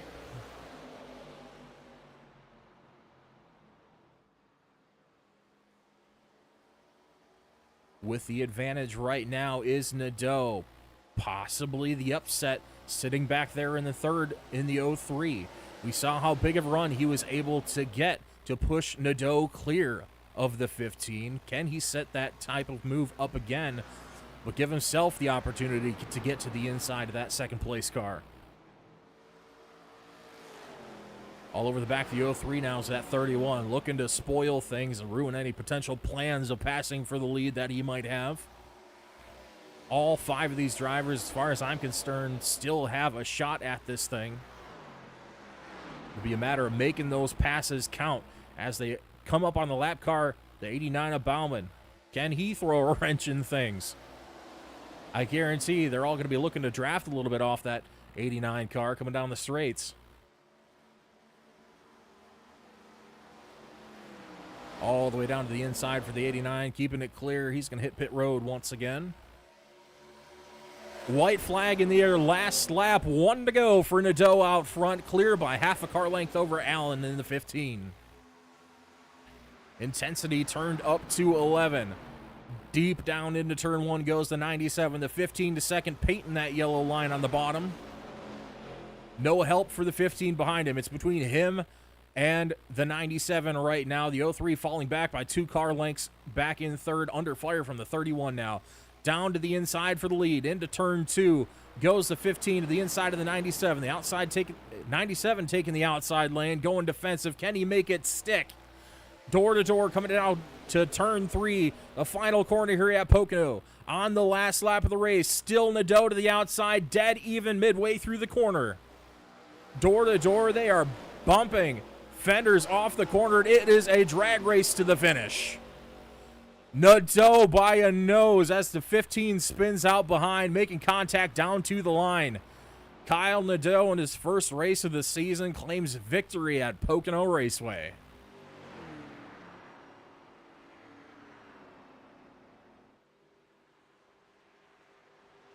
Allen claiming second spot. The 03 Dylan Schultz claiming third. Aaron Mack fourth.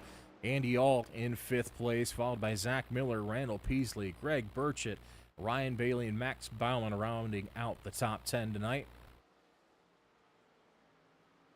For such a small field, very, very intense racing at the end of this thing, but Kyle Nadeau able to just barely hang on as they bumped fenders all the way down the front straightaway.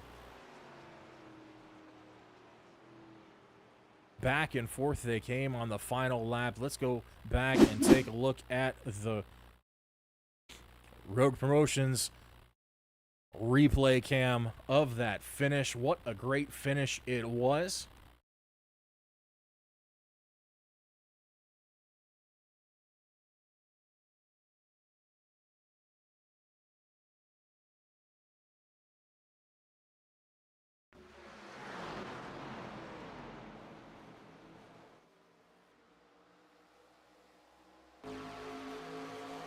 Down to the line. They're coming down to turn 3 here as they swap spots down to turn 3 for the final time.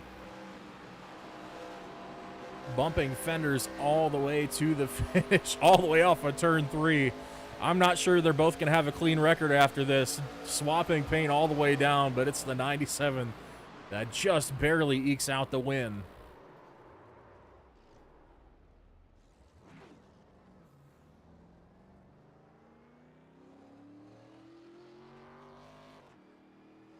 Excellent finish, excellent driving by both these drivers and all the drivers out here today. What a finish that was here at Pocono. Not a bad way to spend a Thursday night, I tell you what, folks. Great race. Couple cautions thrown in the mix to bring everyone back together for the end.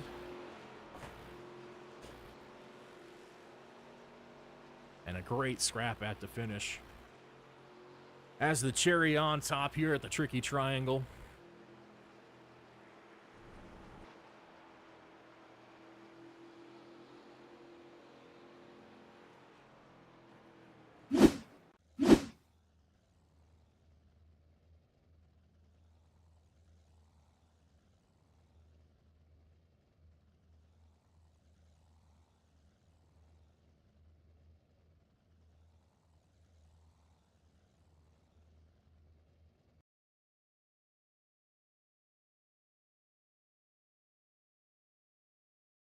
Just waiting for the drivers to jump in here for post-race interviews. Open to speak with a couple of our top finishers tonight.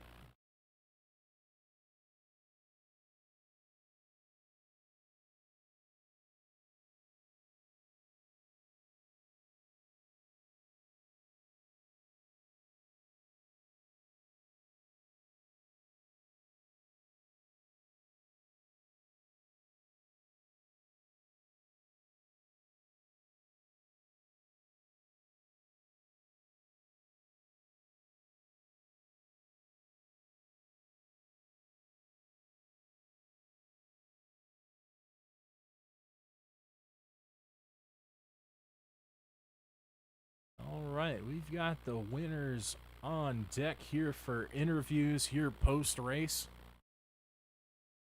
for the Thursday Night Nitro Series presented by SoaringLogos.com. Go ahead and bring in our race winner, Kyle Nadeau. First race of the season, first win of the season.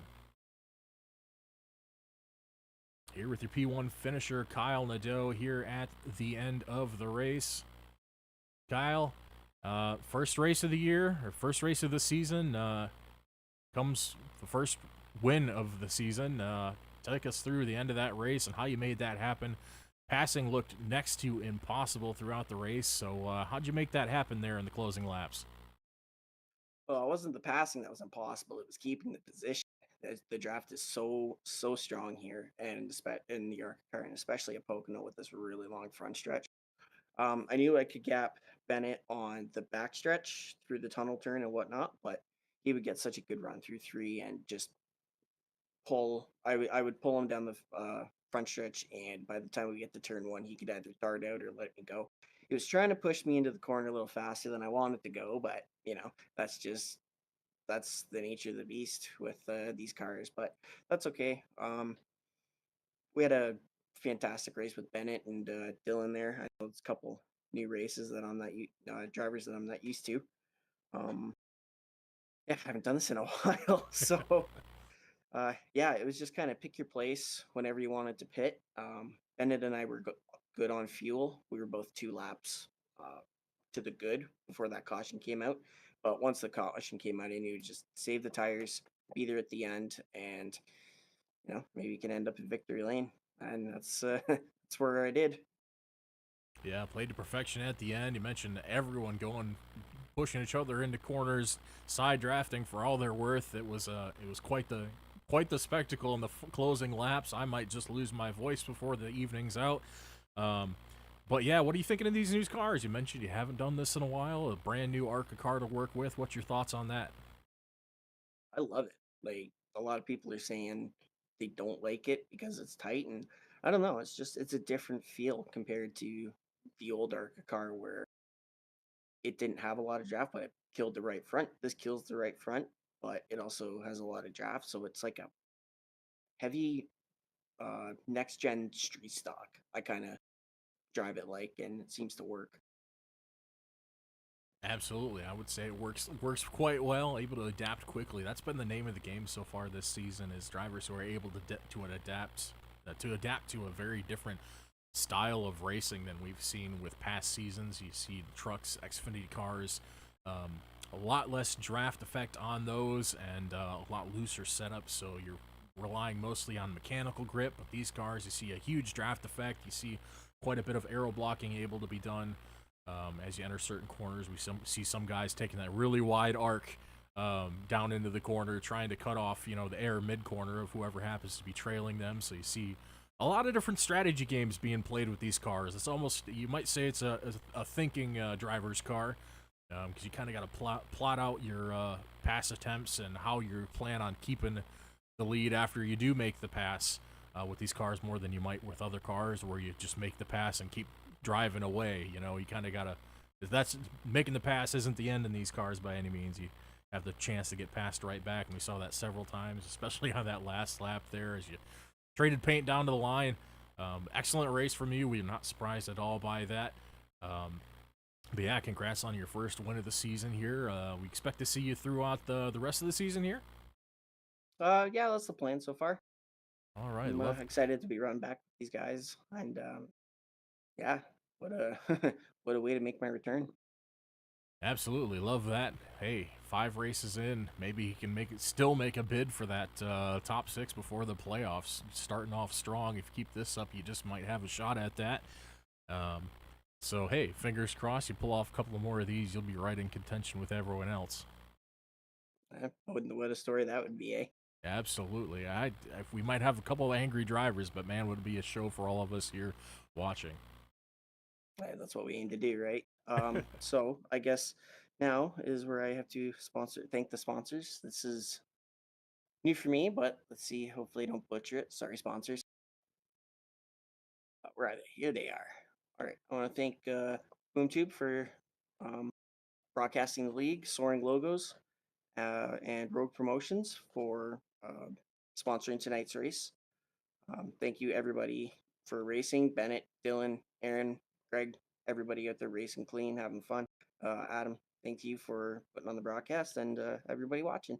And thank you to my girlfriend. Sorry I woke you up and scared you with my cheer. My bad. I love you. And I love everybody that watched. Absolutely appreciate everyone watching tonight, especially some of those drivers that weren't able to make it tonight too. But yeah, once again, congrats on the win. Thanks for racing here with us. Glad to see you back here. Maybe going for a title defense here in season number 2. That's the plan so far. All right. Well, best of luck to you as we head into the second half of the season. That is Kyle Nadeau, your race winner. Have a good night, sir. Thanks. You too, man.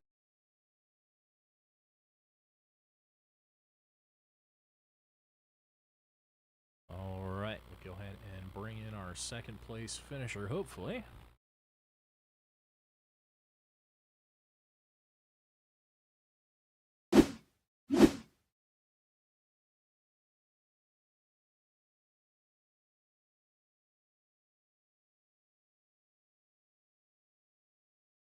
Man who battled down to the stripe with Kyle. Brings it home P2. That, of course, is Bennett Allen in his first race as well for the league. So 2 first-timers here in the ARCA car this season. And 2 great finishes to show as a result. In the booth with us here now, driver the number 15, B-Blaze Vintage Ford Mustang. That is Bennett Allen. How you doing tonight? Doing great, Adam, man. That was a lot of fun racing. Absolutely. You guys kept me on my toes and giving my voice a bit of a workout those last couple of laps, especially that final lap. Coming down to a drag race to the line, you saw side drafting and swapping spots all throughout the final 10 laps or so of that thing. That was great to watch. How was your strategy on that? I know Kyle mentioned it was once you get a spot, it's hard to keep it, but we saw you pull out a pretty decent lead a couple times. Same with the 03. Not quite sure if it was just the clean air that resulted in that advantage or what, but what was your outlook on how the racing worked tonight? Yeah, with the new ARCA car, the one thing I really don't like is how much the draft sucks up. Now, yeah, it makes good racing in iRacing, but I don't know if that's 100% realistic. But getting clean air was really important. But I couldn't pull away to more than maybe a second to 8/10 on the guy behind, because they were pretty fast on their own. But being up front, I usually get in my own head and I'd overdrive the car, or I underdrive the car, and so it was just that balance. And that first stint was really good. Got a green flag pit stop in, and I played it where I was going to split it 28 and 28.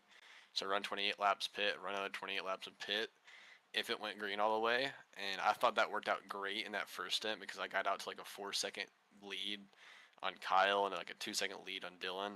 And I was confident enough that I could maintain that gap for the rest of the race if it went green. Fortunately, the cautions didn't really fall our way. And then we had that whole fuel saving spiel. Like a lot of us were fuel saving, and then that last caution came out. And I knew once I took that last set of tires that I just have to go, hammer down and go as hard as I could. And it was just trying to manage the draft. You can kind of do the little serpentine thing like they do in real life. But when someone's behind the guy behind you, so like someone's pushing the guy in second, there's nothing you can do. Like they're gonna have such a big run, and so it was just all about trying to maintain that gap. Like I felt like the closer they were to me, the better I had a chance of staying up front. I liked going in the turn one on the outside because I could carry more speed, and nobody really had the audacity to go too wide in the tunnel turn, and so I kind of knew at that point that I could play it safe. But yeah, I don't know. I don't know how I could have played that differently. It's really hard managing the runs, and I feel like they would say the same thing in real life. And it's fun, but it's frustrating when you know you have a fast car. So overall, I had so much fun tonight. These guys have some incredible talent. I know the field wasn't that big, but I mean, there was talent there, and that's all I could ask for. I could have 5 guys on the racetrack and still have the time of my life and put on the show for all the fans. And so, coming up 200 short, I'll take it, man. It was fun beating and banging at the line. Absolutely, definitely a lot more fun for us watching at home. If the drivers are having fun, I find that usually the fans are having fun too, and that was an absolutely fantastic finish. Watching both of you duke it out to the line, saw both of you kind of had similar strategies, trying to manage those runs and manage those gaps, and it was so even between I'd say the top 3 of you there that we had no idea who'd have it at the end. We saw Dylan behind the 2 of you. He would get some massive runs in that 3rd spot, just able to suck up to that 2nd car. We thought maybe he'd push you past on that last lap, but eventually you guys both kind of separated from him and kind of fell back, so it just left it to the 2 of you to settle it. But yeah, overall, glad to hear you're having a great time here. Awesome to have a couple more drivers here in the league with us mid-season, and yeah, keep up this kind of success. It's been an up and down season for everybody so far, especially at Dover and the last couple tracks we've been at. So kind of topsy-turvy as far as the point standings go. So I'd say just about everybody still has a good shot, and I see that having a couple newer drivers in the field, they have enough talent, I think, to pull something like that off and still potentially get in that top 6 for the championship. So that's your goal, is to make that top 6 cutoff before the final 3 races. So you got something to shoot for the end of the season. Yeah, I think I can do it. If I show up consistently and still get run consistently, I think I'll still have a shot. I'm looking at the schedule coming up, and you can ask Aaron Mack. I've raced with Aaron Mack for, I don't know, 3-4 years now. I'm pretty decent. I wouldn't say I'm amazing, but I'm pretty decent at road courses and stock cars. So Lime Rock's going to be a lot of fun. I know that these ARCA cars don't wear tire as bad as like Xfinity and trucks at road courses. So that's going to be a lot of fun. And I'm a little scared for Bristol because I can't really see outside my car with the banner, so I don't know how that's going to go. But there's a lot of tracks on the schedule coming up that I'm pretty confident at in any car, and I'm excited. I'm really excited that this league is going to be so much fun. And a huge thanks to all the people who run it for letting me in. A huge thanks to Aaron Mack for inviting me, and hopefully I can get a championship. We'll cross our fingers on that one. Absolutely, we've got a lot of talent gunning for that championship. You can get a custom banner and Lionel, nice, pretty sizable Lionel Racing gift card to give away to the winner. So I think that'll be a pretty awesome prize for whoever happens to get that, and a couple other prizes in the mix as well. So everyone gunning for that, and hopefully we'll have a great second half of the season. It's been an absolute blast watching the first half, and there's a lot more of that to come. So hey, all you out there in the audience, stay tuned. We got more talent every single week showing up, and things are just going to get better from here. So yeah, thanks, Bennett. I appreciate you racing with us tonight and showing such enthusiasm for the racing. Give the floor to you for a minute if there's anyone you'd like to shout out. I know Kyle was gracious enough to mention our sponsors already, so thanks for that. But yeah, floor is yours. Yeah, huge thanks to all of our sponsors for the league. 614 Designs and Track Racer and Lenvox Creative. Huge thanks to you guys at BoomTube. It's awesome. I always like having some people broadcasting us, and also Soaring Logos and Rogue Promotions. I also have my own personal sponsors. Huge thanks to my buddy B-Blaze Vintage. He makes a lot of good media stuff for some NASCAR guys, really talented. Go check him out. And my guys at Outlier Speed Company. This is a fixed setup league, but they're still my guys, and they make some really awesome NASCAR setups and short track setups, and they're starting to dabble with the road side now. And so if anybody's out there interested in some setups, just look up Outlier Speed Company. And also my buddy at JCTV, it's another broadcasting service. I've been friends with him for 6 years or so, and he's been on my side. We won a league championship together, and he was my spotter. So any chance I get to shout him out, I always do. But again, huge thanks to you guys. I love racing in leagues that are broadcasted. It's like, for me, it's like watching film, but I also like to share it with all my friends and family. So huge thanks to you guys for doing stuff like this. It just makes the immersion so much more, and so it's just a lot of gratitude. Yeah, appreciate that a lot. Appreciate that a lot. It's your second place finisher driver, the number 15, Bennett Allen, here tonight at Pocono. Thanks for taking the time. Yeah, no problem. Have a good night. All right, last but certainly not least, the man who led most of the race tonight is the 03 of Dylan Schultz. He brings it home P3 tonight at Pocono Raceway, driver of the Teton Pre-Stress Concrete 03 machine for Snake River Racing. How you doing tonight, Dylan? I'm good. I'm kind of worn out, but I'm good. Understandable. You had to have your wits about you and be on the absolute edge of what you could make the car do, and it was just as much a thinking game tonight as it was a driver's race. As you see, kind of had to execute every corner perfectly, maintain the gaps, and manage the draft. And you did that pretty well. We saw you pull out a pretty big gap on several occasions tonight. We saw your Dylan pointed out the usual split it into thirds strategy out of you there. How did that go for you toward the end of the race when you had some cautions thrown in the mix?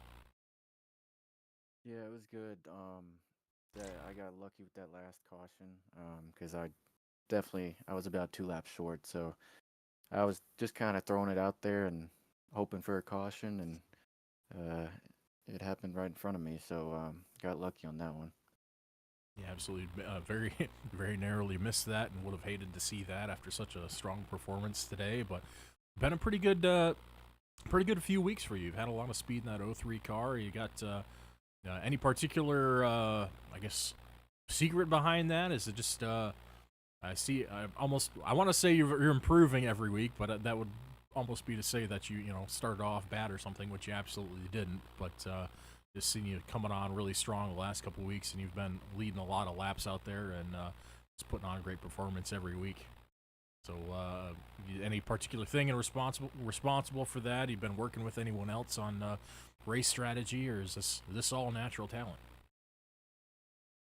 No, I mean, a little bit of it's natural, but I think not having my teammates with me, I do have 2 other teammates, but they've missed some races, but just trying to make them proud and do my best for the team. So yeah, that you have. I think pretty successful in doing that, carrying the Snake River Racing crew in the points pretty much every week, getting a pretty good points haul, keeping you right in contention there for the team standing. So that's awesome to see. little bit of bad luck there for the 13 tonight, but hopefully we'll see the Jake bounce back a little after the front end got wiped out off that car in one of the early cautions. Hate to see that, but still a decent day for you guys overall. What's your outlook on Lime Rock next week? What are you thinking for that road course? Road courses, I feel like I'm okay at. I just tend to need more practice with road courses. With me and road courses, I kind of have to get in a rhythm and do my thing and to be successful at them too. So we'll see what happens. But I'm looking forward to it. All right, before we wrap it up for tonight, is anyone that you'd like to thank or shout out before we let you go? We'll give you the floor to do that.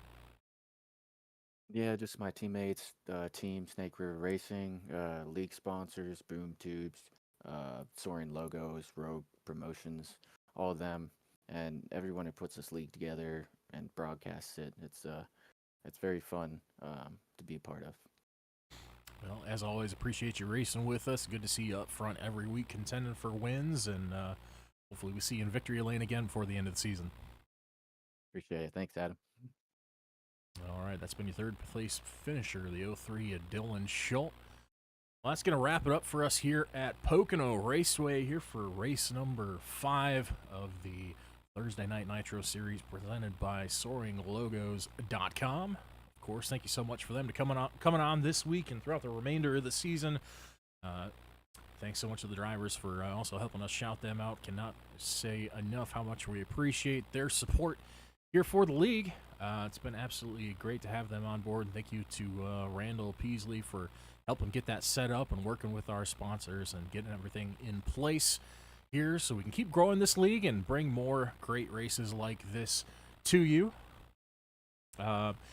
So next week, back here, same time, same place, 9 p.m. Eastern time on the Boom Tube, is going to be the Thursday Night Nitro Series at Lime Rock Park. It's going to be the one and only road course race for this season, and an opportunity for some of these road course racers to set themselves apart from the oval experts. A lot of these drivers cross over. I'd say about half the field actually started out in oval racing. I know, I think all of the Team Highlands Racing drivers have pretty much started out in road racing and migrated to the oval side, and the same holds true with several others throughout the field.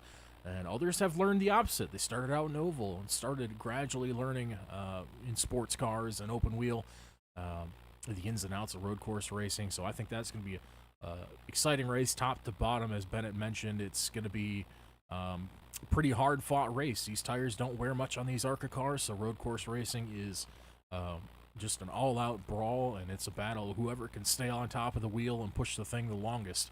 So it's going to be a pretty awesome race next week. Once again, 9 p.m. Eastern time, right here on the Boom Tube. Sorry, getting ahead of myself. Would really appreciate a subscription. Go ahead and click that subscribe button if you like what you see here. Give thumbs up on the video. That helps us reach even more people and bring them this non-stop racing action from the Thursday Night Nitro Series. Thanks to all of you out there in the audience for tuning in. I see Devin, a couple of our drivers, Devin, Dalton, Andy Berg from Team Highlands Racing, tuning in on the chat. Greg Doffing, I see, cheering on Jake, and Paula as well. Thanks to all of you for coming in here and supporting. Glad to see those names back in here every week. It's awesome to see returning audience, and best of luck, Dalton, on your real racing debut this weekend. Hopefully we can get that car tuned up and race ready before things get kicked off there up in Alaska. So best of luck there, and best of luck for all our drivers as you get ready for next week. We look forward to seeing all you guys right back here taking on Lime Rock Park. Really excited for next week, and excited to see the rest of the season as we enter the second half here of our 12 race season, rather. Sorry. But yeah, that's going to do it for us here tonight. As always, I'm Adam LaVox here for the Boom Tube. Thanks to all our sponsors, all our supporters, everyone out there in the audience. And until next time, yeah, cheers to everyone, and we'll see you next Thursday.